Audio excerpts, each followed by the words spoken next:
I've already shared my tier list for improving speed, and unsurprisingly, the top 9 exercises all involve sprinting. If you want to get fast, you need to run fast. But this video is for those of you that already sprint regularly, but feel stuck, unable to break through to that next level. In this video, I'll share with you 4 strategies to help you shatter that plateau and take your speed to the next level. Number 1, improve your RSI. Reactive Strength Index is a measure of your plyometric ability, essentially how springy you are and how quickly you can generate force. Athletes who have spent more time in the gym than on the field tend to struggle with this quality. For my speed-focused athletes, we aim for a RSI of 2.5 or higher. You can measure your RSI by using apps like My Jump Lab, or record yourself doing a drop jump off a 12-inch box and use the equation here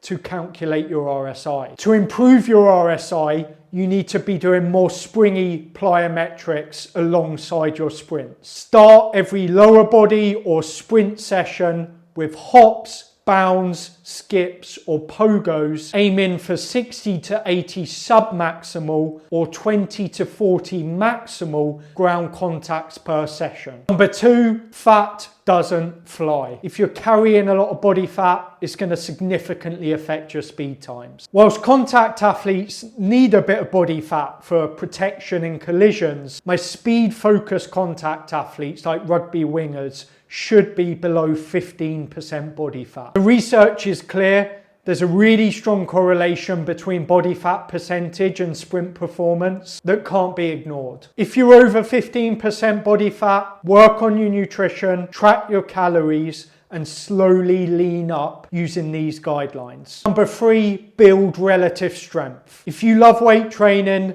you probably don't fall into this category, but if you're lacking a solid strength foundation, there's no doubt that improving general strength can improve your speed, particularly acceleration. Whilst it's not black and white, I think a 1.5 times body weight squat is a good baseline for most speed athletes. And you probably want to focus on the hip extensors, hamstrings and hip flexors, as research shows that the size and strength of these muscles correlate well to sprint performance. Nothing complicated, deep squats, hinges, bent leg hamstring exercises, and sprinkle in some direct hip flexor work at the end. Number 4, train top end speed. Top end speed training is a powerful tool that's often neglected for the fear of hamstring injuries. And for that reason, contact athletes rarely do sprints above 40 meters. Research shows that top end sprinting directly impacts in-game performance. To start with top-end speed training,